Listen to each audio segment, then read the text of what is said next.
bienvenue aux personnes qui nous ont rejoints. Si vous étiez présents ce matin, eh bien oui, l'animateur a changé. Je suis ravie de prendre le relais Olivier Zanetta, qui vous a accompagné à l'animation depuis l'intervention ici de Madame la Ministre jusqu'à la table ronde consacrée juste avant la pause déjeuner au bilan de la loi AGEC, où on a beaucoup parlé des REP, en passant par le statut de déchet et son évolution.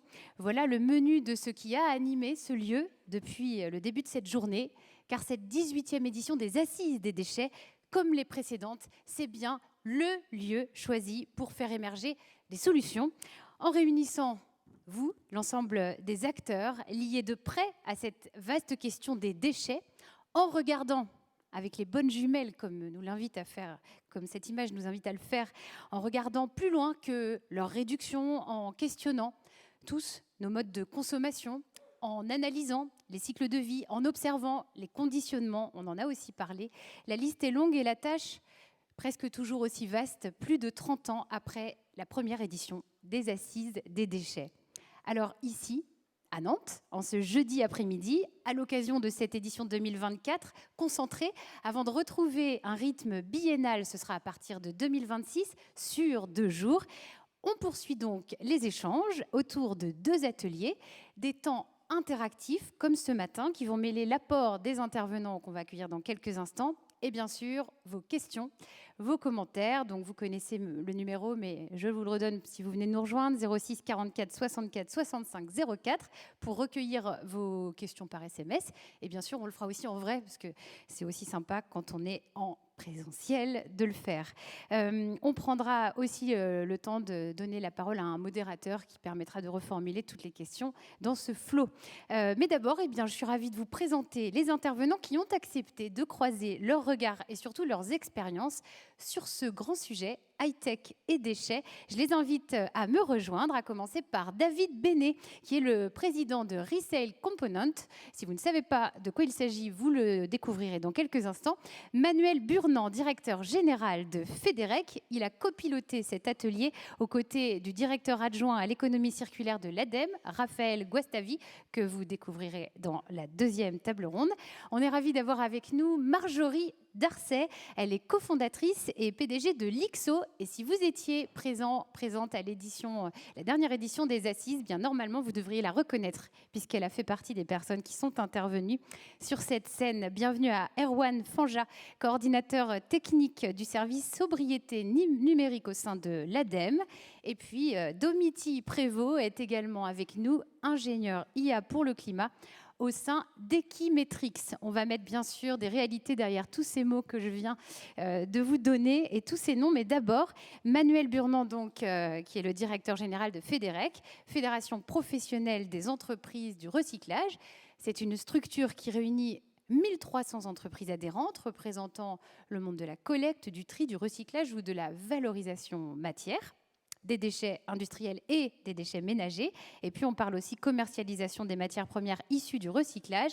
Et avec Manuel, pour commencer, eh bien, on va faire le point, c'est toujours bien, voir de quoi on parle, essayer de prendre peut-être une grande photographie, les jumelles vont nous suivre, pour essayer de bien comprendre le foisonnement de l'innovation, toute technologie confondue, mis au point pour faire les choses mieux finalement. On vous écoute, Manuel.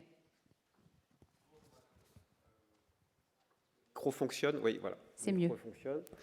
Bonjour à toutes, bonjour à tous. Alors, retour d'expérience aussi, voilà, pour moi, un peu une passion, hein, cette économie circulaire et les questions de technologie et d'innovation en particulier. Voilà, formation ingénieur, très impliqué sur l'innovation depuis une trentaine d'années. Et également membre du comité scientifique de Team 2. Team 2, c'est un des pôles de compétitivité dans le domaine des déchets. Et donc voilà, c'est un travail qui nous permet d'explorer, je dirais, le futur.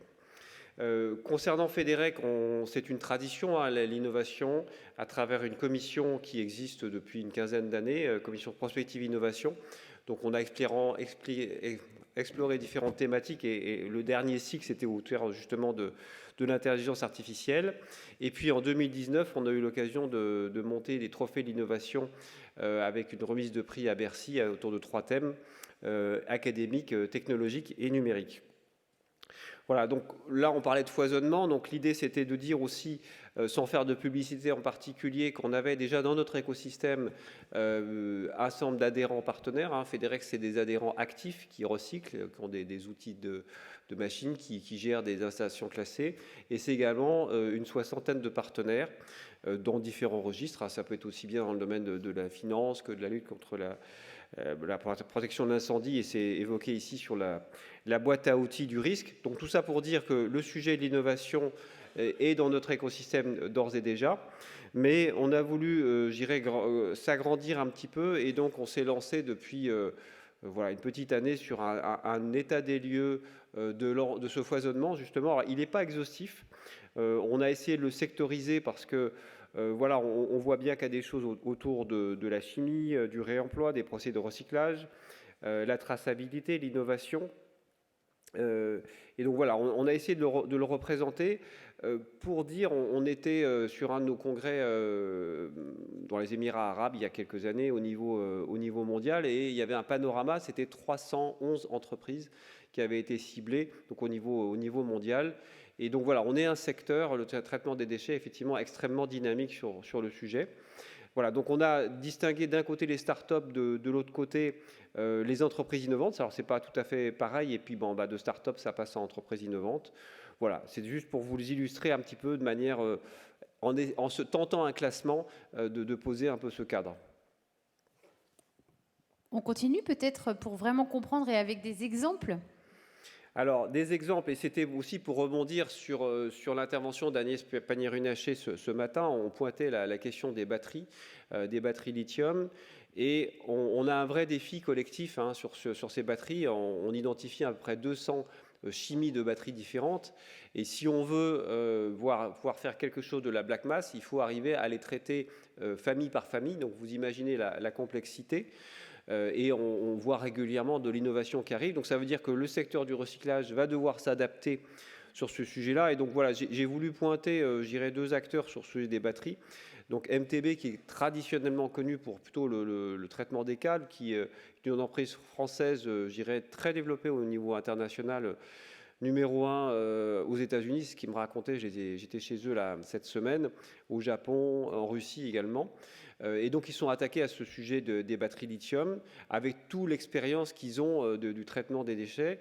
Et puis Mekaware, ça fait partie des projets qu'on a expertisés dans le cadre de Team 2. On voit arriver des nouvelles générations de batteries. Vous savez que le problème numéro 1 qu'on a au niveau des batteries, c'est le départ de feu, le risque incendie. Et donc voilà, des nouvelles générations sodium-ion qui a priori auraient moins ce risque.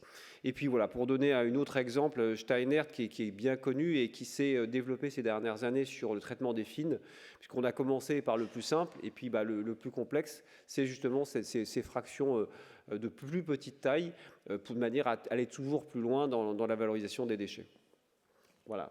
Merci beaucoup Manuel, ça nous permet de partir à peu près tous avec le même niveau de connaissance quand on parle IA, donc intelligence artificielle, on parle logiciel, marketplace dédié à l'économie circulaire, on parle de traçabilité numérique des matières et des matériaux, des outils, tout ça pour, on va y revenir, optimiser la gestion des déchets, leur recyclage et la valorisation. Mais ça pose aussi des questions, et j'imagine que vous les poserez sur les limites peut-être à cette croissance. Comment on anticipe l'avenir de toutes ces nouvelles façons de gérer, peut-être les parts d'ombre qui vont avec tout ça. Je ne sais pas. Est-ce qu'on peut déjà, Manuel, en évoquer certaines parts d'ombre éventuelles? Au niveau des parts d'ombre, c'est ça? Oui, éventuellement. Je ne sais pas si peut-être la difficulté, c'est comment dire, le croisement de l'économie, comment installer cette innovation dans le secteur, dans l'économie classique. Donc ça veut dire que forcément, on rejoint la dimension industrielle, les questions de souveraineté. Donc c'est vraiment un des sujets qui est sur le dessus de la table. Comment concilier ces filières REP, la question des ressources stratégiques, quels sont les bons outils, avec, je dirais, un flux de déchets qui évolue. Et des marchés qui sont parfois à créer. Donc peut-être, je dirais pas forcément une zone d'ombre, mais le défi pour moi, il est là, c'est de croiser la technologie, l'économie, la vision des marchés et les besoins de l'industrie 4.0. Ok, ouais, petit défi sympathique. Erwan Fanja, donc je disais au sein de l'ADEME, agence de l'environnement et de la maîtrise de l'énergie, même si j'imagine que dans cet espace, c'est clair pour tout le monde. Vous êtes coordinateur du pôle expertise, je le disais, de ce service sobriété numérique. Ça veut dire que depuis plusieurs années, votre mission, c'est notamment de travailler à l'allongement de la durée de vie des produits et la question du numérique responsable. Vous avez notamment piloté plusieurs études pour évaluer les impacts du numérique en France. C'est quoi l'objectif dans ces travaux que vous avez pilotés et pourquoi mettre en place finalement des références, des référentiels communs pour mesurer ces impacts-là? Oui, bonjour à toutes et à tous. Donc effectivement, je travaille dans un nouveau service qui fait partie de la direction économie circulaire, qui s'appelle le service sobriété numérique et qui a été mis en place il y a 1 an. Et donc un des objectifs de ce service, c'est de travailler sur des méthodologies, des référentiels communs pour que l'ensemble des acteurs puissent faire de l'évaluation des impacts. Ces évaluations, elles doivent être faites avec des méthodologies analyse de cycle de vie, des méthodologies multicritères. Et on a fait une évaluation avec l'ARCEP en 2020 pour justement identifier les impacts environnementaux du numérique en France. Et ce qu'on s'aperçoit, c'est que c'est des impacts qui ne sont pas du tout négligeables. On parle souvent de cloud. D'ailleurs, la personne qui a inventé ce mot-là, c'est vraiment un génie marketing parce que on pense que tout est éthéré, qu'il y a peu d'impact, mais en fait, les impacts sont bien là.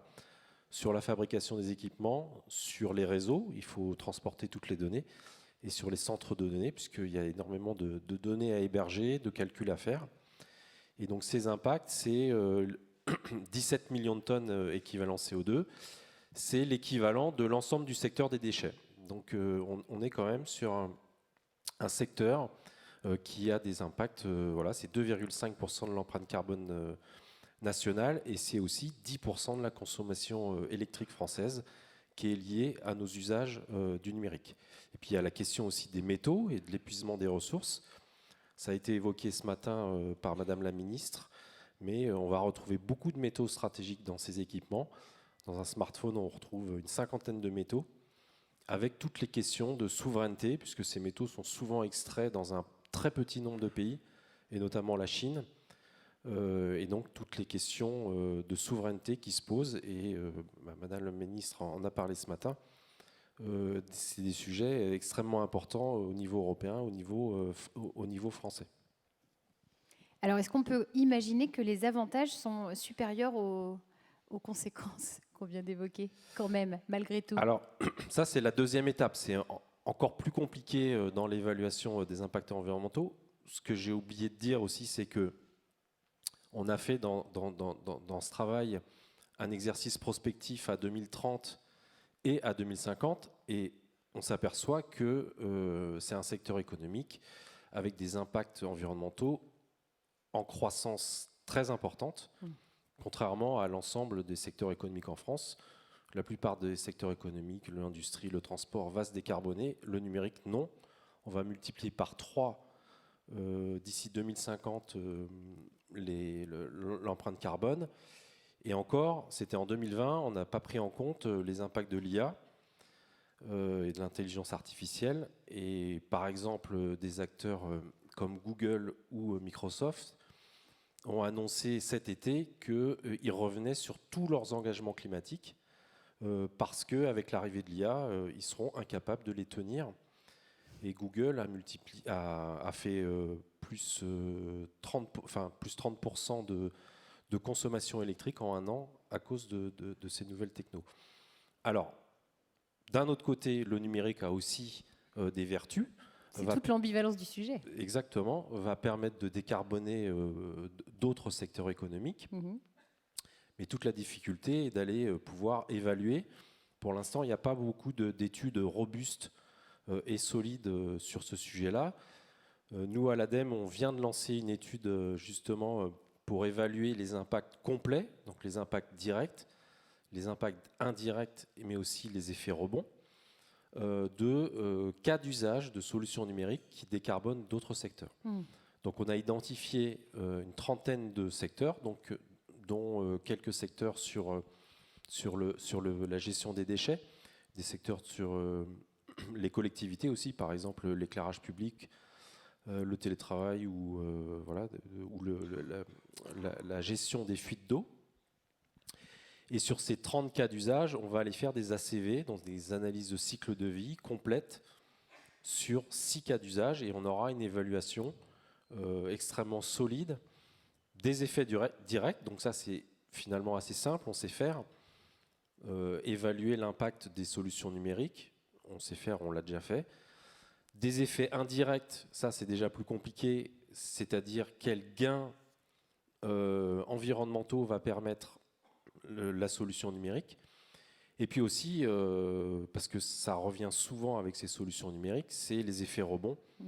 Et des effets rebonds, il y en a des très connus. Les thermostats connectés où les utilisateurs, au lieu de chauffer à 19 avec les gains économiques, ils chauffent à 20. Donc finalement, au bout du compte, il n'y a plus de gain environnemental. Le télétravail où les gens vont habiter plus loin que leur travail et donc finalement, la balance, elle n'est pas forcément évidente. Et puis des effets rebonds qui peuvent être aussi encore plus larges, macroéconomiques. Par exemple, Airbnb qui a complètement déstructuré le système locatif dans les villes. Et donc ça, c'est vraiment des questions qu'il faut absolument évaluer quand on fait une évaluation d'un bilan global d'une solution numérique au service de décarbonation, notamment de la gestion des déchets. Et c'est un peu vertigineux parce qu'en plus, ça ne se voit pas. Donc, contrairement à beaucoup d'autres secteurs, c'est pas évident. On est dans le domaine du cloud, effectivement. Donc, on peut dire qu'aujourd'hui, c'est pas l'heure de tirer des conclusions. On en est encore à l'exploration. Exactement, on en est à l'exploration. On ne peut pas dire que le numérique va sauver le monde. On ne peut pas dire non plus que le numérique est systématiquement négatif. Ça va dépendre des solutions. Ça dépend aussi de la temporalité. Ça, c'est un facteur qui est extrêmement important. C'est-à-dire qu'une solution numérique peut être bénéfique aujourd'hui et puis beaucoup moins dans 20 ans ou dans 30 ans quand les autres secteurs se seront décarbonés. Oui. Par exemple, le télétravail, c'est probablement bénéfique aujourd'hui et encore ça dépend de la typologie de territoire. Mais je pense que dans 20 ou 30 ans, quand le secteur du transport sera décarboné, les gains seront beaucoup moins importants. Donc il y a tous ces facteurs qui convient de bien identifier, bien prendre en compte. Il y a des outils pour ça, il y a une méthodologie, et il y a une méthodologie ADEME aussi qui s'appelle empreinte projet, qui peut s'appliquer à ce genre de cas, et qu'on va utiliser aussi dans les études ACV qu'on va mener dans les prochains mois. Merci beaucoup. Effectivement, c'est super intéressant et je suis certain que ça résonne beaucoup chez ma voisine à qui on va bientôt donner la parole. Je vérifie qu'il n'y a pas déjà de questions que vous nous auriez partagées. N'hésitez pas, vous pouvez le faire tout au long de cette table ronde et on prendra des temps spécifiques. Je vous propose qu'on continue sur ce sujet puisque on a la chance de pouvoir compter sur Domiti. Domiti Prévost, elle est ingénieure spécialiste de l'intelligence artificielle pour le climat au sein d'Equimetrix, cofondatrice d'une entité, alors je ne sais pas si je vais bien le prononcer, AI for Sustainability. Oui. Ouais. Très bien. Merci. Cette entreprise leader en data science, 2 mots qui nous permettent de parler de solutions d'intelligence artificielle conçues pour accompagner les entreprises vers une performance plus durable. C'est ça l'idée ? Exactement. Donc, vous avez aussi travaillé chez Suez, spécifiquement sur la question des déchets. Vous travaillez aussi beaucoup sur l'eau et puis aujourd'hui, plus généralement, sur la décarbonation avec de grands acteurs publics comme, par exemple, l'ADEME. Est-ce qu'on peut donner quelques exemples de projets que vous avez accompagnés pour qu'on comprenne un peu plus les applications, les projets qui vont derrière ces 2 lettres ? Oui, tout à fait. Alors, déjà, qu'est-ce que l'intelligence artificielle par rapport au numérique ? Nous avons 3 heures. Je vais aller. Donc, globalement, c'est tous les ordinateurs qui font des tâches humaines très complexes. Et on utilise de plus en plus pour ça, en ce moment, des réseaux de neurones. Donc, ça permet d'aller très finement, d'accélérer ce que feraient des humains. Donc, dans le cadre du secteur des déchets du recyclage, c'est très intéressant parce qu'on a envie justement de pouvoir automatiser certaines tâches. Et j'ai travaillé sur beaucoup de projets justement chez Equimetrix sur le thème de l'environnement, l'IA pour le climat, l'environnement. Mais je vais me concentrer sur le secteur des déchets parce que je pense que ça intéressera l'auditoire. après ce déjeuner arrosé. Je vais reprendre Ça, la c'est pour chaîne. s'assurer que tout le monde reste bien Voilà, éveillé. c'est ça. Donc l'IA dans ce secteur, donc, j'ai déjà travaillé chez Suez sur le geste de tri. Très souvent, les personnes ont du mal à trier correctement leurs déchets. Il existe de plus en plus de poubelles connectées, des e-poubelles. Et moi, j'ai travaillé sur un projet qui s'appelle RecoCity, où en fait, en recyclant une bouteille à une borne, je vais recevoir un bon d'achat.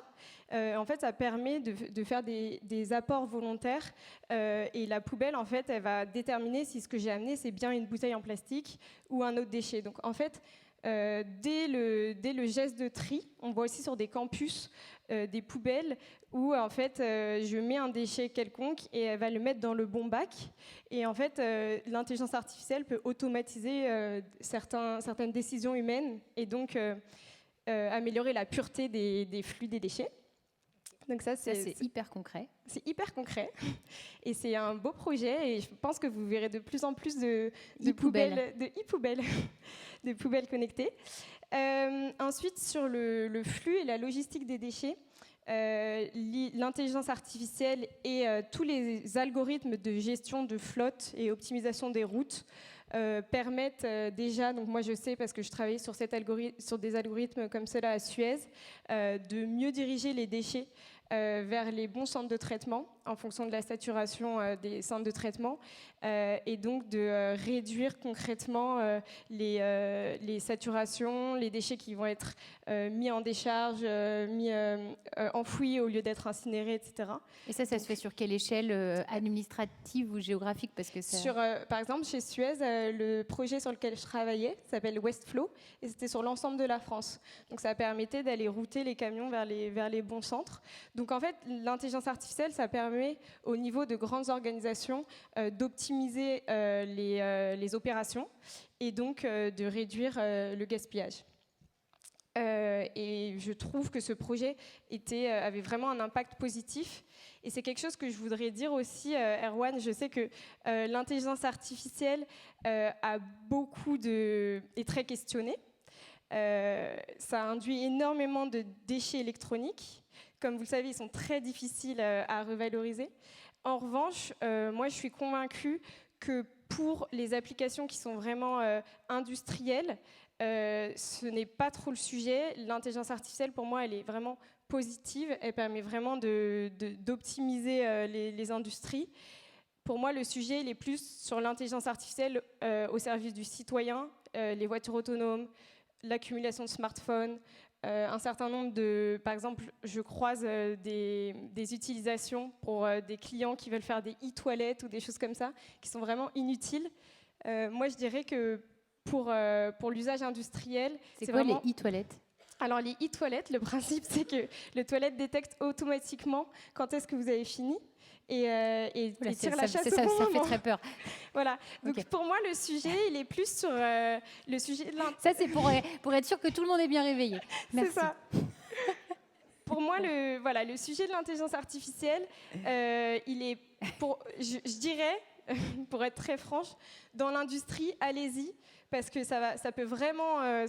alors, Erwan n'est pas d'accord.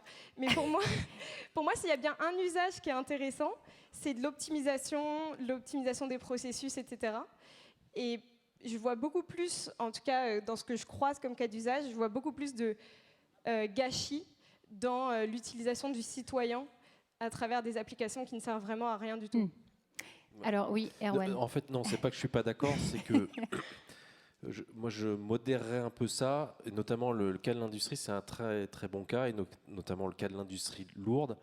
Effectivement, ça peut décarboner, mais au regard d'autres moyens de décarbonation comme les changements de process, l'électrification ou la valorisation de la chaleur fatale, les gains que vont permettre le numérique sur l'industrie lourde, ils sont négligeables. Enfin, donc c'est intéressant, mais c'est peut-être pas la priorité des priorités avant, quoi. Avant, il faut aller changer les process, électrifier, et là, on peut diminuer de 80% les gains. Donc ouais, à chaque Tout à fois, fait. faut bien... ouais. Alors, il y a peut-être d'autres priorités. En tout cas, ce qui est intéressant, c'est de faire des analyses de cycle de vie, Oui. des Là-dessus, je cas crois que vous d'usage êtes d'accord. IA. Oui, tout à fait. Et d'ailleurs, ça m'amène sur un autre projet qu'on fait avec l'ADEME. C'est pour ça qu'on se connaissait avec Erwan, parce que on a travaillé pour l'ADEME sur un outil de chatbot qui permet en fait de poser des questions et d'avoir des réponses sur des sujets environnementaux. Notre chatbot s'appelle Sophia, donc c'est clairement de l'IA. Et en fait, ça peut permettre aux citoyens de se poser des questions sur l'environnement. Et donc, on va étudier est-ce que si on prend en compte le fait qu'on va utiliser des intelligences artificielles, on va utiliser du Google, on va utiliser des data centers, et de l'autre côté, on va peut-être faire que les personnes vont moins prendre l'avion, vont se renseigner sur leurs gestes de tri, etc. On va faire une analyse complète du cycle de vie. Mais c'est très difficile pour les sujets IA parce que c'est des sujets qui sont très complexes. Et c'est un peu une boîte noire. Google, par exemple, avant de venir, j'ai relu le rapport Sustainability de Google. Je me suis dit, est-ce qu'ils parlent de leurs déchets ? Et en fait, ils ne parlent pas des déchets induits par les data centers. En fait, on est aussi face au fait que l'intelligence artificielle, ça avance très très vite et que les impacts ne sont pas très bien mesurés. Oui, en tout cas pas pour l'instant. C'est un sujet qui est mis de côté. Ouais, quand on parle des impacts environnementaux liés au data center, de l'utilisation de l'IA chez Google ou Microsoft, on parle de tranches nucléaires quand même, hein, derrière pour refroidir tout ça. Donc voilà, derrière il faut construire des centrales nucléaires et c'est à l'échelle de 1, 2, 3 tranches nucléaires. Quand même. Oui. Merci beaucoup.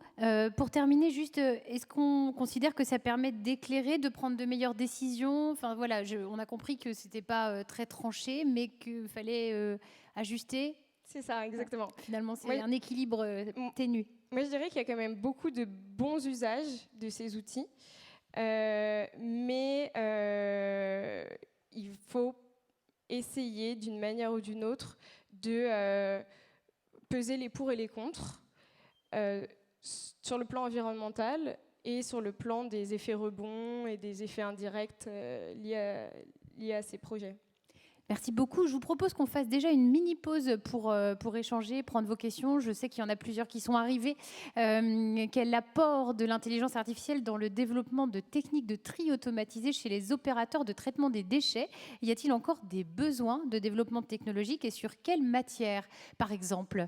Je veux bien répondre sur ce point-là parce qu'effectivement, on a vu à l'arrivée massive avec le tri, c'est d'abord de la détection.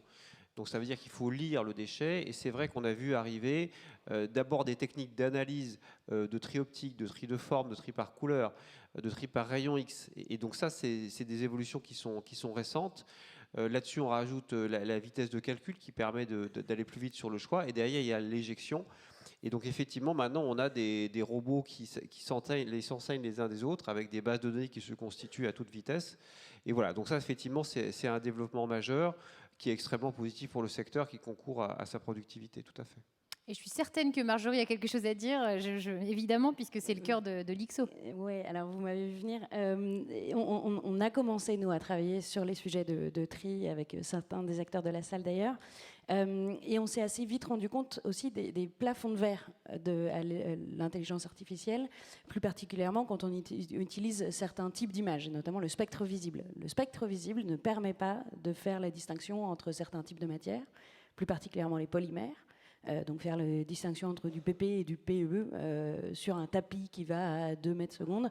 L'intelligence artificielle ne permet aujourd'hui pas de faire ça. Et donc, on reste dépendant de technologies existantes tout à fait éprouvées, que ce sont le proche infrarouge, par exemple, ou dans les détections de métaux, d'autres types de détections. Et donc, l'intelligence artificielle peut venir en sus, peut venir compléter des cas d'usage qui ne sont pas adressés par les technologies plus éprouvées, mais ça ne viendra en aucun cas ni remplacer les technologies existantes, ni remplacer certains opérateurs humains d'ailleurs.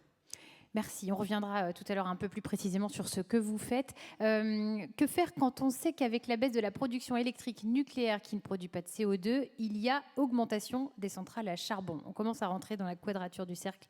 C'est pour qui cette question? Moi, je vais bien répondre, hein. On est sur un sujet chinois, hein, essentiellement, hein, puisque effectivement la demande électrique, elle a été fournie par les centrales à charbon, en particulier en Chine. Donc effectivement, on a une électricité qui est très carbonée là-bas. Alors, ils ont tout un programme de construction de centrales nucléaires, avec un pic, je crois, vers 2030, où ils vont commencer à leur descendre sur la décarbonation. Oui, forcément, ça interroge. Et c'est tout l'enjeu, en fait, du mécanisme d'ajustement carbone aux frontières. Comment mesurer le poids carbone des objets qui nous arrivent, sachant que voilà, on a évoqué avec la ministre la question de la souveraineté et de l'économie circulaire, mais il faut bien reconnaître qu'aujourd'hui on a les questions des papiers cartons, par exemple, où le papier carton, il vient de Chine, une partie retourne là-bas parce que la Chine reste l'usine du monde. Donc voilà, ça nous interroge aussi sur ce grand cycle. Et puis voilà, le poids carbone, je sais qu'il y a des bases. Maintenant, on va avoir un marché de quotas MACF, mécanisme d'ajustement carbone aux frontières, qui est en train de se construire.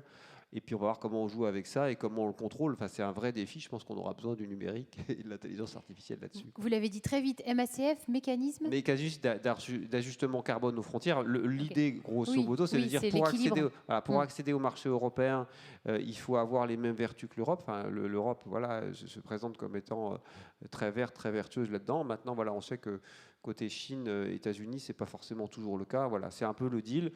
Et puis accessoirement, c'est aussi le financement de la dette européenne, puisque ce grand plan d'investissement européen doit se couvrir avec de rentrées d'argent. Et donc on imagine que ça peut être par cette taxation de ce qui rentre, qui est carboné justement.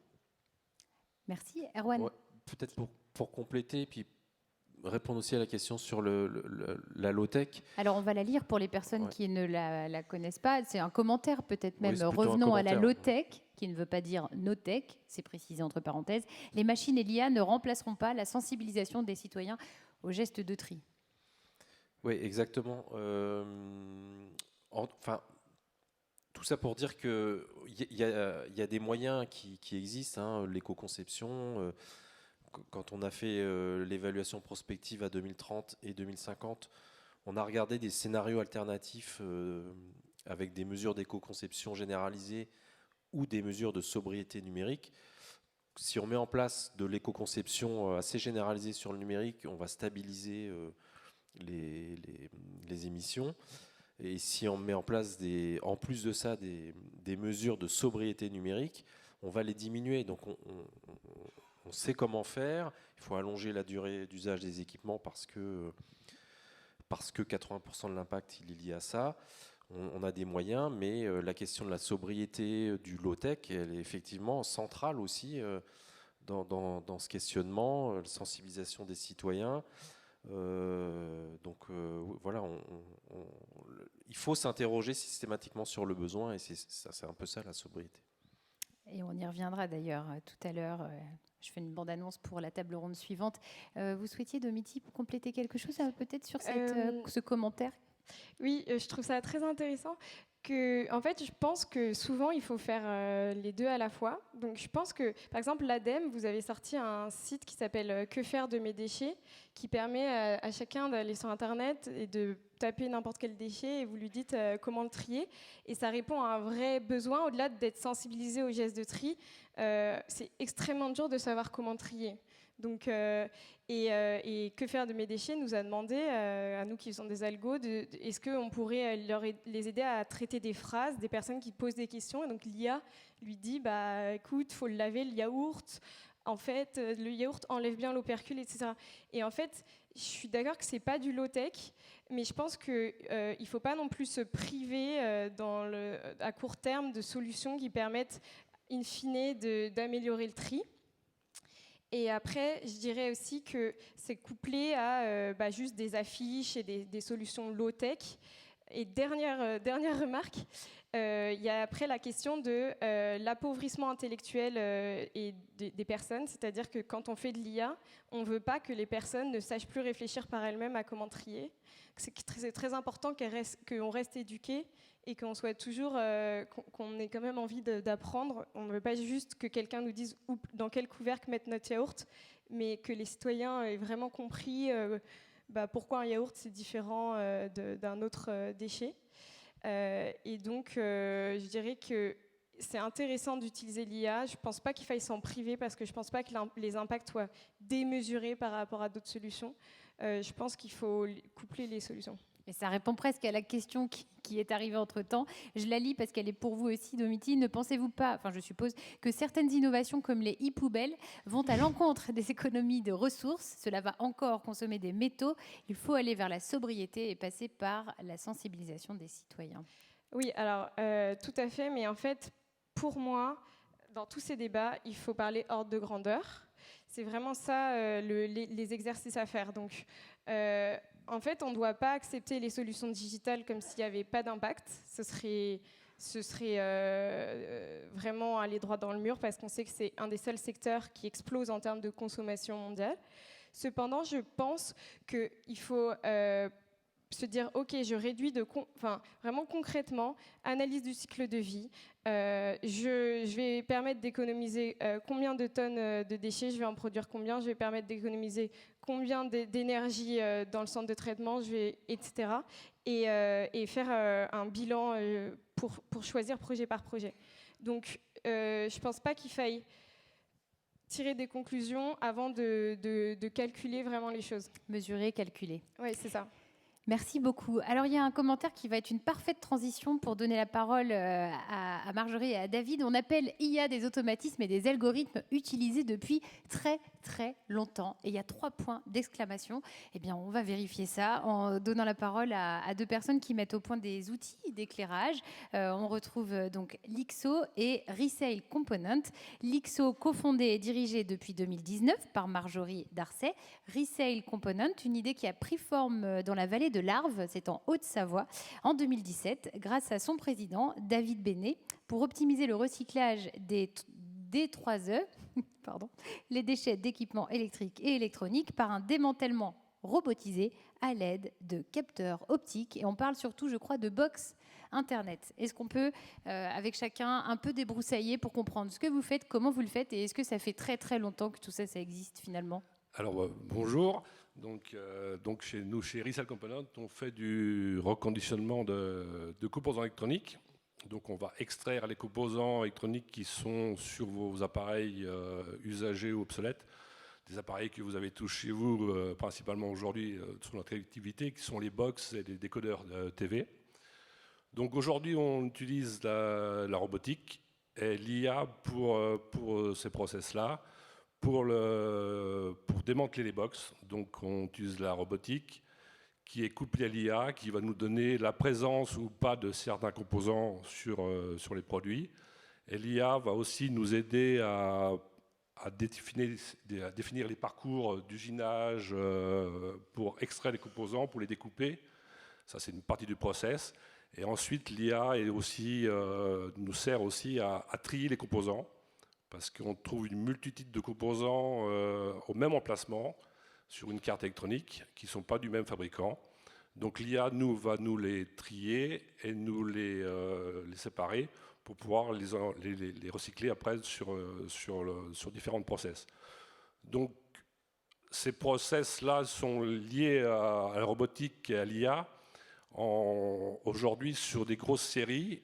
Mais avec l'IA, on va pouvoir intervenir sur des petites séries et sur de l'unitaire, sur du démantèlement, sur de la dépollution, parce que chaque produit qui va arriver dans nos filières, des fois, sont spécifiques. Donc, il faut que l'IA puisse reconnaître une batterie, donc un produit dangereux, d'une pile, pour pouvoir l'extraire et ainsi faire des cycles vertueux d'extraction des produits.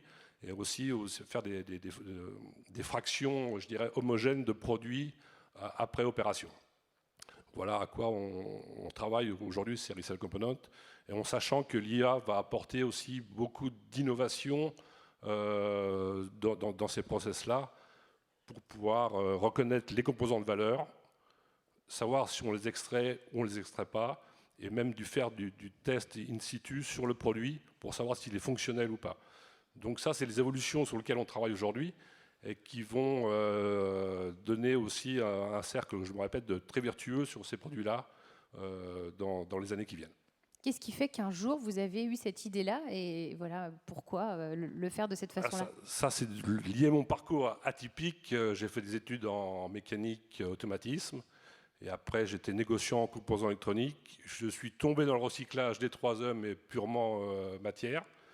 Et puis, j'ai fait une corrélation de ces trois métiers pour développer ces process et cette commercialisation de semi-conducteurs, je dirais, de seconde main, qui sont aujourd'hui exploités pour faire de la low-tech ou des produits à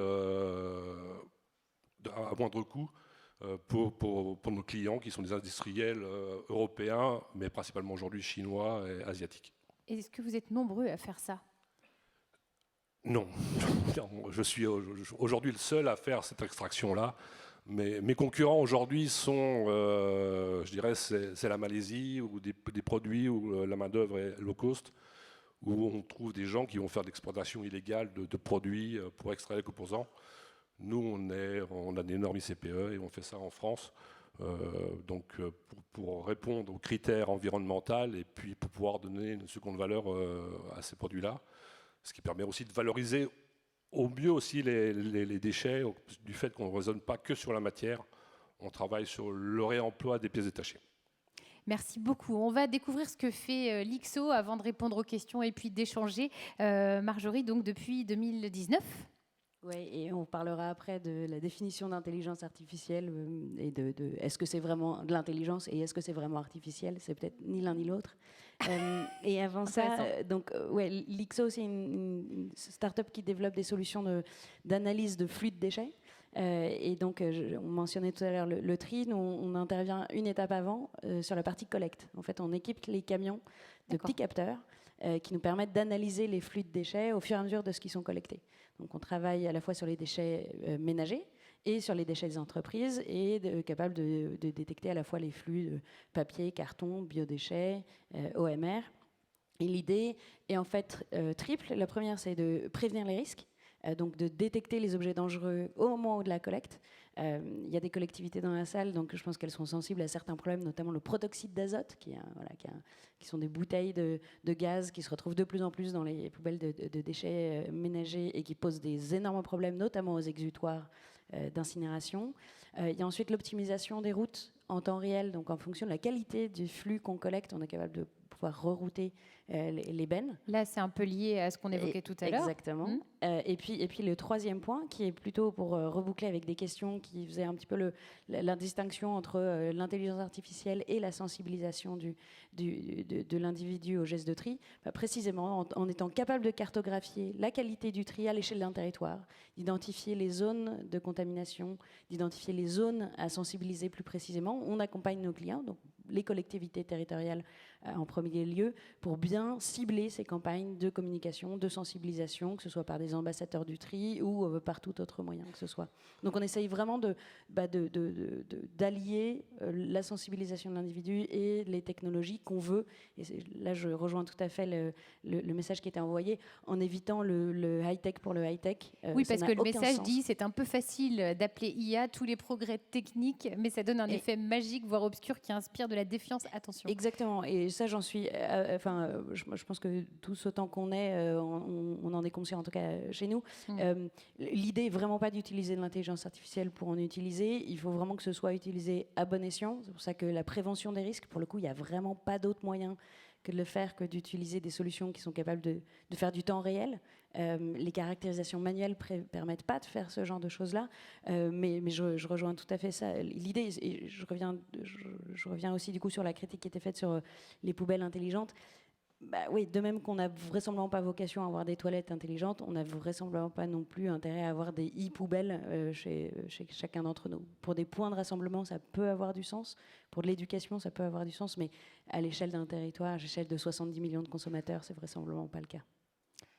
Merci beaucoup. Donc, quand on a besoin de définir l'IA, de dire c'est quoi l'IA, selon vous, vous répondez quoi les uns les autres, et puis on va passer au temps d'échange. Alors, C'est intelligent, c'est artificiel, ni l'un ni l'autre? Alors on pourrait on va avoir un débat sémantique, mais ce sont des formules mathématiques qui sont constituées à partir de supercalculateurs, et donc notamment ce qu'on appelle de l'apprentissage supervisé, l'apprentissage machine. C'est cette partie-là qui est très consommatrice à la fois de hardware, donc de supercalculateurs, et puis d'énergie. Maintenant, ensuite, donc le principe, excusez-moi, c'est de donner à ces machines-là des informations qui sont déjà précalibrées, qui sont identifiées. Et ce travail-là, il est souvent manuel. Dans notre cas, on analyse des flux de déchets, donc il y a une partie de notre travail qui consiste à identifier sur des images quels sont les objets dangereux. Ça, c'est pas très artificiel, puis c'est pas très intelligent. En revanche, une fois qu'on arrive à miniaturiser ces algorithmes-là, et donc ce qu'on appelle du pruning, ça nous permet de faire tourner ces algorithmes avec assez peu d'énergie sur des tout petits capteurs et en temps réel. Et ça, c'est assez peu consommateur. C'est vraiment la première partie de la génération des algorithmes qui, elle, est assez consommatrice de ressources et d'énergie. Merci beaucoup. Du coup, je veux bien faire le lien avec une des questions. C'est-à-dire que pour moi, comment je le vois, c'est qu'on améliore, on optimise, on va plus vite et on fait moins cher. Donc ça veut dire que par rapport à l'enjeu de la mine, je dirais terrestre, la mine souterraine, puisque là on parle de la mine urbaine, c'est comment on rend compétitif cette matière, voilà, pour qu'elle soit concurrentielle, parce qu'on a quand même un vrai défi. Enfin, je prends l'exemple des plastiques en ce moment. On a une très belle politique pour trier les plastiques, développer tout un tas de procès. Puis on voit arriver les plastiques asiatiques qui sont en train de défoncer le marché français, où les acheteurs ils disent tiens, il y a une aubaine, donc on a du plastique pas cher. Et donc on a vraiment ce défi de la compétitivité. Et je pense que sincèrement, l'intelligence artificielle peut amener de la productivité à notre secteur. On en a absolument besoin, quoi. Merci beaucoup. Domiti ? Non, je suis assez d'accord avec ta définition. Je vous propose qu'on prenne du temps pour échanger avec vous. Alors, on va continuer à recevoir les questions par SMS, mais on va peut-être allumer la salle et vous passer des micros qui sont à votre disposition de part et d'autre de la salle. L'idée étant de lever la main pour qu'on puisse vous identifier et, si vous le souhaitez, de vous présenter au moment où vous interagissez. Ça peut être des questions, mais ça peut être des commentaires et ça peut être des témoignages sur des achats de lave-vaisselle. On a eu ça ce matin. Et moi, dernièrement, j'ai acheté un lave-vaisselle et je n'ai pas eu le choix que de me connecter à mon lave-vaisselle avec une application. Je vous avoue que ça m'attriste de savoir que la tournée est terminée à minuit et de recevoir un texto. Mais je n'arrive pas à gérer le truc. N'hésitez pas, si vous avez... Je ne sais pas si on est dans l'utilité réelle. On a une question. Oui. Merci beaucoup pour vos présentations. Donc moi, je suis une élue locale. Donc en effet, on a repris beaucoup de mes SMS. C'est vrai que pour le tout public, parler d'intelligence artificielle, quelquefois, ça inspire de la défiance et de la distance, alors que dans la réalité, tout le monde est d'accord pour que le progrès technologique, qui est donc la forme que prend la science quand elle est au service de l'humanité, donc tout le monde est d'accord pour que le progrès technologique nous rende service. Dans notre collectivité locale, on a un centre de tri énorme. Il y a 19 portiques qui a la capacité, avec des yeux supérieurs aux nôtres, si on peut appeler ça comme ça, de lire la matière à l'intérieur de la matière. Moi, je suis une formation d'ingénieur, c'est une solution technique. Il y a donc un portique qui voit ce que moi, je ne peux pas voir. Moi, je n'appelle pas ça de l'intelligence artificielle, j'appelle ça une solution technologique. Ce qui m'a interrogée tout à l'heure, c'est quand l'une d'entre vous, je ne sais plus laquelle c'est, je n'ai pas vu votre nom parce que ce n'était pas affiché, il me semble que vous aviez dit j'ai cru entendre que vous disiez que c'était plus intéressant de stocker la matière si on triait bien... pour l'enfouir, j'ai entendu ça, je vais dû me tromper, j'espère, que de faire de la valorisation énergétique. Si j'ai compris ça, j'ai mes cheveux qui se sont dressés sur la tête. Apparemment, c'est pas ça, mais on va vérifier en écoutant Domiti. Il s'agit de Domiti. Oui, d'accord, ok, c'est pas de panique, voilà. Justement, essayer d'éviter d'être obligé de la stocker, parce qu'en fait, comme les flux de matière, c'est un peu l'inverse de la plupart des autres logistiques. La matière arrive et donc Suez doit la traiter. Et en fait, parfois, Suez est un peu... nous, on a travaillé sur des algorithmes pour pouvoir prédire combien de flux ils vont recevoir chaque jour, en fonction de si c'était un jour férié, quelle semaine c'est de l'année, etc., pour éviter d'avoir des saturations dans les UVE et donc de la stocker alors qu'on aurait pu la valoriser. Tout à fait. Donc tout le but, c'est de plus valoriser la matière. Et donc, en fait, je voulais poser une question aussi à Emmanuel Burnand, parce que tout à l'heure, quand je parlais de la fermeture de certaines centrales nucléaires, je ne parlais pas du tout de la Chine, je parlais de la France, par exemple, et de l'Allemagne aussi. Et donc, on sait que derrière, ça correspond à l'ouverture. Nous avons relancé l'année dernière notre dernière centrale à charbon. Les Allemands brûlent en fait de la tourbe et du charbon à tour de bras. Donc ça veut dire que en fait on va augmenter notre émission de CO2. Et donc en fait c'est voilà. Qu'est-ce qu'on répond aux gens qui disent une voiture électrique dont l'électricité vient d'une centrale à charbon, c'est une voiture qui roule au charbon, en fait. C'est pas une voiture qui roule à l'électricité. Je parle même pas des métaux rares. Donc, qu'est-ce qu'il faut répondre à ça? Parce qu'on s'enorgueillise de ne plus avoir de voitures qui ont des pots d'échappement. Mais il y a bien quelqu'un qui produit cette énergie. Merci pour ces questions. On va écouter Manuel. Et non pas Emmanuel. Oui, sur la question des centrales à charbon, merci, mais je pense qu'enfin les choses sont assez claires. La tendance est plutôt de fermer les centrales à charbon que de laisser ouvertes.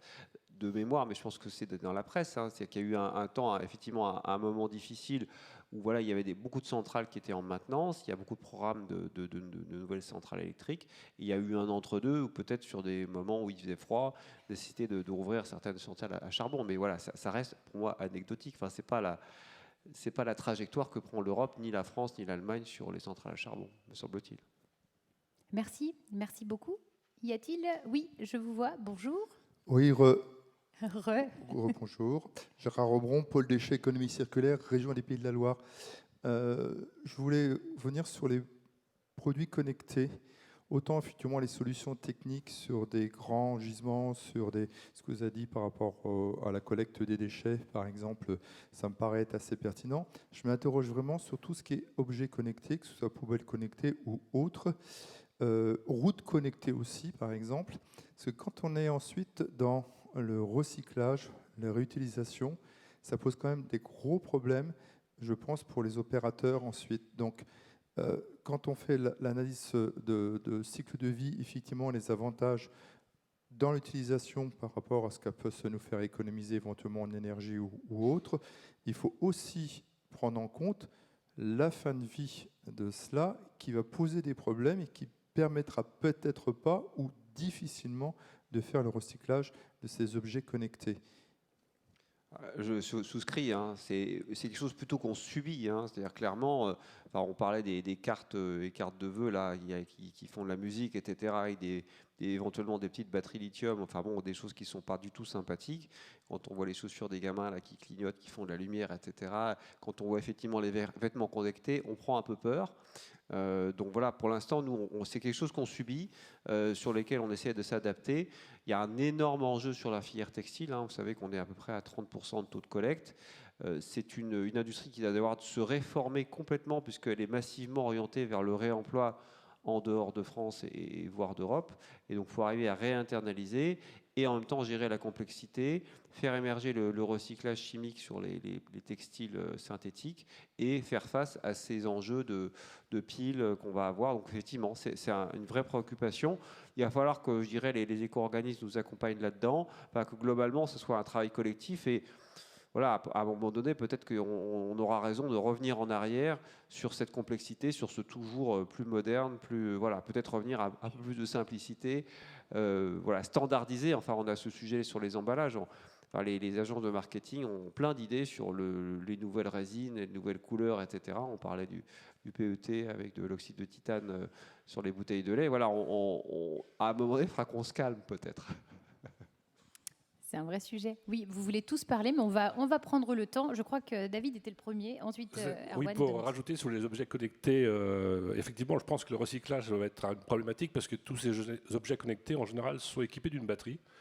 Et je pense qu'effectivement, là, l'IA peut intervenir pour le démantèlement de ces produits parce que les batteries sont dangereuses, elles passent pas dans les broyeurs, donc il faut les extraire avant. Et je pense que l'IA a sa fonction ici pour extraire les batteries de flux où ça sera très, très diversifié. Et je pense que là, c'est l'effet positif de l'IA, mais effectivement, les objets connectés qui vont nous envahir avec ces batteries posent une problématique aujourd'hui dans les filières recyclage. Effectivement, oui. Oui, et pas que dans les filières de recyclage. Au niveau de l'impact environnemental, l'étude prospective qu'on a fait à 2050, un des principaux marqueurs de la croissance des impacts, c'est l'explosion des objets connectés. Derrière, il faut les fabriquer. Voilà, donc en termes d'impact, l'explosion de ces objets connectés va vraiment faire croître les impacts environnementaux du numérique. Vous partagez cette crainte, Domiti ? Oui, je voulais donner 2-3 éléments sur ça pour abonder sur le fait qu'en fait, c'est presque plus intéressant de parler de matière quand on parle de numérique que d'énergie, parce que alors oui, le numérique consomme pas mal d'énergie et de plus en plus, mais niveau matière et métaux, c'est vraiment catastrophique. 2-3 chiffres, donc. Pour tous vos objets connectés, vos téléphones, etc., c'est quelques pourcents. Alors, je parle sous votre contrôle, qui sont recyclés et qui repartent et qui sont réutilisés. Et encore, souvent, ils sont de moins bonne qualité, donc le recyclage n'est pas parfait. Et il y a à peu près donc, entre 20 et 30% qui part en fait dans des pays où ça va être des décharges à ciel ouvert pour traiter les déchets numériques. Au Ghana, en Inde, en fait, dans énormément de pays, avec des personnes qui vont en fait traiter ces déchets à la main, mettre en danger leur santé, s'exposer à du mercure, du plomb, etc. Et donc, je suis d'accord que, en fait, presque le principal enjeu des objets connectés et des voitures et des voitures autonomes d'ailleurs et des voitures électriques, c'est côté matière que ça se joue. Alors qu'aujourd'hui, en France, on a plus l'habitude maintenant, depuis quelques années, de parler de carbone, mais on parle très mal matière. Les Français, on ne connaît pas ce que c'est un métal ou un autre, ça ne nous parle pas du tout. Et du coup, on a du mal à se saisir de ce sujet. Oui. Oui, mais c'est très intéressant et c'est principalement le sujet de la table ronde suivante. Mais, et je fais un peu de teasing, mais on a une belle étude qui sort début novembre sur métaux et numérique. Donc, dans cette étude, voilà, on a vraiment creusé cette question des métaux stratégiques, de la criticité, de la souveraineté. Quels métaux on va retrouver dans les équipements numériques et par équipement numérique, quels métaux on retrouve et métaux par métaux, quel est le gisement mondial, où est-ce que c'est extrait, etc., etc. Donc, ce sera une étude très complète qui sort début novembre. Et on a une question d'ailleurs complémentaire qui demande existe-t-il des solutions d'intelligence artificielle pour réduire notre utilisation de matières premières? Sinon, la problématique principale est oubliée. Moi, je dirais, ce que je vois arriver, c'est plutôt l'impression 3D. Enfin, alors, sachant que quand on a une pièce qu'on usine, on a des tournures, on a des chutes, etc. Donc en général, elles sont recyclées. Puis c'est les plus faciles parce qu'elles sont bien calibrées. Maintenant, voilà, on voit arriver l'impression 3D, y compris sur la réparation, sur des pièces les séries sont plus approvisionnées. On peut faire et du coup, on a le juste nécessaire avec des poudres, que ce soit de plastique ou de métal en l'occurrence.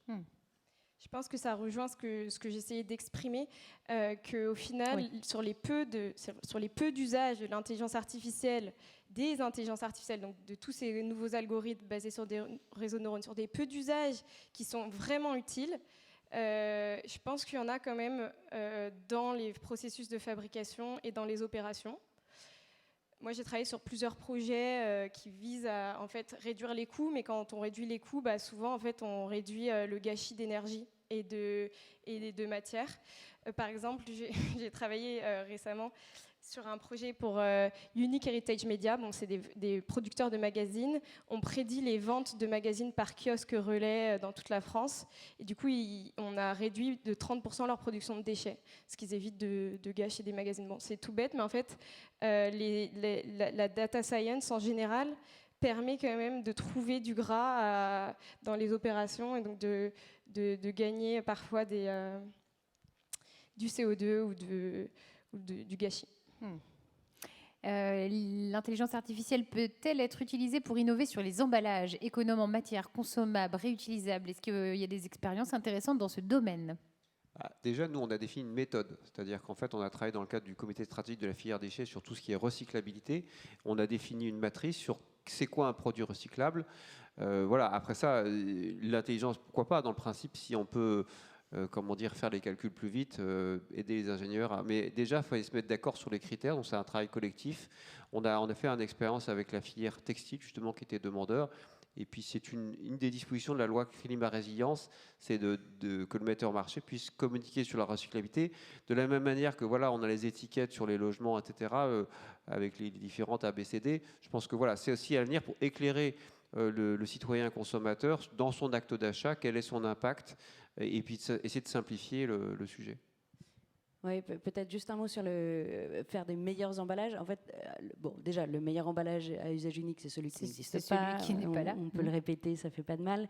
Et la deuxième chose, c'est l'emballage. Le meilleur emballage, c'est l'emballage le plus simple. Ce qui fait le plus mal à l'aval, donc la partie tri, la partie de recyclage, c'est le multimatériau. Ouais. C'est quand on se retrouve avec du PP mélangé avec du PS, avec un opercule, de l'aluminium, etc. Donc, on peut utiliser des algos si on veut utiliser des algos. Globalement, et je rejoins ce qui a été dit avant, ce qui serait plus simple, c'est de faire des emballages monomatériaux les plus simples possibles, les plus économes en matière possible. Et ça, il n'y a pas besoin de data center. Donc c'est plutôt utiliser la BS, bon sens, plutôt que l'IA, finalement. Alors, certains rajoutent un P à bon sens paysan. Est-ce que justement on ne pourrait pas utiliser la tech, l'IA pour faciliter une observation des ressources, des bilans matières et rendre ceux-ci plus compréhensibles et appropriables et sortir du prisme quasi unique carbone? Ouais, alors je pense des champs de ce métier-là et du métier des déchets d'ailleurs qui sont en vrai développement. C'est pas simple. L'industrie dans laquelle on travaille est une industrie qui a connu peu d'innovation pendant une trentaine d'années. Et donc là, on arrive avec de nouveaux outils qui vont nous permettre de faire beaucoup de choses, de cartographier, d'augmenter la traçabilité. Il y a des nouvelles REP qui sortent avec des enjeux de traçabilité de plus en plus forts. C'est typiquement le genre de choses qui vont être possibles. Et effectivement, de sortir de ce qu'on appelle le tunnel carbone, le carbon tunnel, de ne regarder tout qu'au travers de ce prisme-là. Quand on travaille sur les déchets, quand on regarde des ISDND, de l'enfouissement ou autres moyens de stocker les déchets, en fait, le problème, c'est pas que le carbone. Le problème, c'est la biodiversité. Le problème, c'est l'extraction des matières. Et ça n'a pas toujours que un coût carbone. Ça a un coût humain, ça a un coût animal, ça a un coût qualité de l'air, etc. Et de l'eau. Et de l'eau. Je veux bien répondre sur ce point-là pour prendre de la hauteur. Et puis après, on prendra une question dans la salle. Oui. Il y a des trucs incroyables qui sont en train d'arriver. C'est la surveillance satellite. C'est-à-dire qu'aujourd'hui, il y a des satellites qui surveillent en fait les émissions de cheminée. C'est-à-dire que ça permet de voir l'intensité de rejet CO2 de l'activité sidérurgique. Ça permet de surveiller les bateaux. Ça permet de surveiller les stocks. Enfin, au niveau et donc forcément, derrière, il y a de l'IA. Mais cette surveillance satellite, c'est quelque chose de nouveau. Enfin, moi, j'imaginais pas voir les satellites dans le secteur des déchets. Ils y sont. Voilà. Alors, donc, je vais rebondir je fais un projet en ce moment sur une surveillance satellite des déchets pour l'ONG Alliance to End Plastic Waste. Et en fait, on repère par satellite les îlots de déchets dans l'océan pour qu'ils puissent aller les traiter. Et justement, c'est de l'intelligence artificielle pour analyser les cartes. Et c'est du 10 mètres sur 10 mètres. Donc, c'est vraiment hyper précis. Nous avons eu aussi un candidat aux dernières assises dans le cadre des innovations. Un candidat qui nous a fait la démonstration des logiciels qu'il développait avec une observation des dépôts sauvages de déchets au mètre près. C'est vrai. Il m'a écrit d'ailleurs la semaine dernière pour me dire où il en était et ça s'est encore amélioré en matière de résolution. Donc on voit que ça progresse. Je me permets juste une remarque. D'abord, je suis très content qu'on ait abordé ce sujet auquel je tiens beaucoup depuis plusieurs années, tout le monde le sait. Je pense que ce ne sont que les prémices. Je vois plutôt des constats que des propositions ou des orientations fermes sur ce qu'il faut faire et ce qu'il ne faut pas faire, et le jeu d'acteurs qui doit s'organiser autour de tout cela. Donc, j'ai quand même l'impression... Alors, on peut être perplexe ou désemparé par rapport à tout ce que vous avez dit. Ou effrayé pour certains, d'après ce que j'ai dit. Bien sûr. Alors bon, c'est le verre à moitié plein ou à moitié vide. Toujours. Je crois qu'en tout cas, on n'a pas...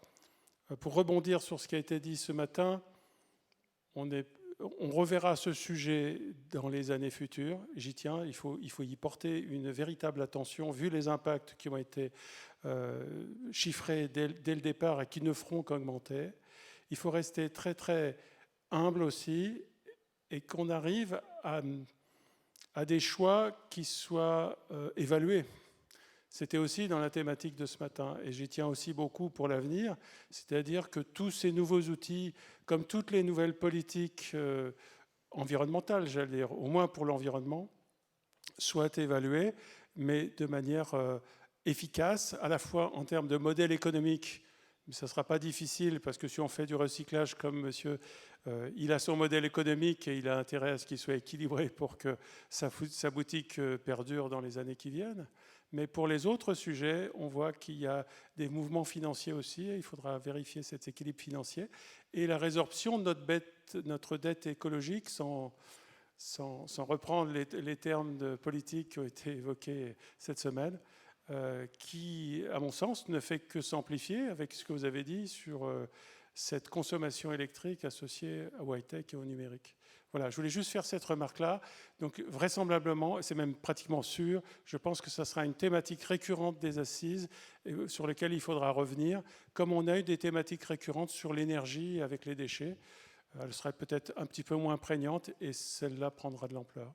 Merci. Merci beaucoup Thierry Meunier, président des Assises des déchets, pour ceux qui ne l'avaient pas reconnu. On va prendre une dernière question et une dernière réaction, mais peut-être parce qu'elle attend depuis longtemps. Et puis, je ne vous oublie pas, Erwan, on vous écoute. Bonjour, c'est plus une réflexion plutôt qu'une question. Quand j'écoute vos projets, tout ce que vous mettez en place, honnêtement, je me dis, mais wow, c'est dingue comment la technologie va vite, comment elle permet d'affiner les choses, de mettre en sécurité aussi les personnes qui travaillent dans le milieu des déchets. On parlait notamment de tout ce qui était le lithium, enfin tout ce qui est, on va dire, incendie, etc. Et en fait, juste pour la petite histoire, moi je suis arrivée dans le milieu des déchets en mars dernier, donc c'est assez récent. Avant, j'avais pas eu l'occasion de travailler dans ce domaine. Et ce qui m'interpelle, c'est le décalage qu'il peut y avoir entre tout ce que vous mettez en place et les questions moi, qu'on me pose dans mon entourage. Et on parlait tout à l'heure notamment des batteries. Et aujourd'hui, le grand public n'est pas du tout sensibilisé à ça, au problème des batteries, au problème de tout l'électronique qui s'installe autour de nous. Et en fait, voilà, la question, enfin, c'est pas une question, le point qui m'interpelle et qui m'inquiète, c'est de me dire, on avance toujours et c'est très bien, mais est-ce qu'il n'y a pas deux trains à deux vitesses en fait, dans ce grand monde des déchets? Et comment est-ce qu'on peut faire en sorte que peut-être le train plus lent rattrape celui qui va vers l'avenir, vers la valorisation, vers la technologie, pour ne pas perdre nos usagers, parce qu'il y a peut-être un mois de ça, on m'a encore demandé tout simplement si les poubelles noires et les poubelles jaunes, elles étaient mélangées ensemble. Donc vous voyez, je suis assez interpellée sur tout ça. C'était simplement une remarque sur le sujet. Merci pour cette remarque. On va prendre le temps de vous répondre. Est-ce qu'il y avait un lien, Erwan, avec les deux trains? Non. Si, il y avait un lien avec l'intervention d'avant, là, oui. Sur l'évaluation notamment. Et c'est particulièrement vrai dans le numérique. C'est important d'avoir des évaluations multicritères. Et pour répondre à l'interrogation du filtre carbone, l'évaluation multicritère, elle est indispensable quand on parle de numérique, parce qu'il n'y a pas que le carbone. À l'ADEME, là, on vient de finaliser une étude justement ACV qui compare la publicité papier versus la publicité numérique. Les résultats, en fait, ils sont très dépendants des indicateurs. C'est positif pour le papier sur l'indicateur. C'est positif pour le papier sur l'indicateur ressources, et par contre sur l'indicateur carbone, c'est plutôt le numérique qui est positif. Donc suivant qu'on regarde, c'est pas forcément la même chose. Et puis peut-être aussi pour finir sur une note positive. Il y a des travaux qui sont finalisés de normes AFNOR sur l'IA frugale, et la France est vraiment un des leaders mondiaux sur ce sujet d'une IA frugale, et je pense qu'il y a un vrai enjeu pour la France pour se placer dans ces sujets-là. Merci beaucoup. Je vois que Marjorie a envie de répondre, peut-être sur les deux vitesses. Alors oui, il y a un petit mot juste sur l'IA Frigale. On a un champion français qui s'appelle Carnot qui permet de développer des algorithmes de quelconque d'ailleurs, pas forcément d'IA, et qui valorise la chaleur fatale. Donc les data centers chauffent ensuite des habitations, des industries, etc.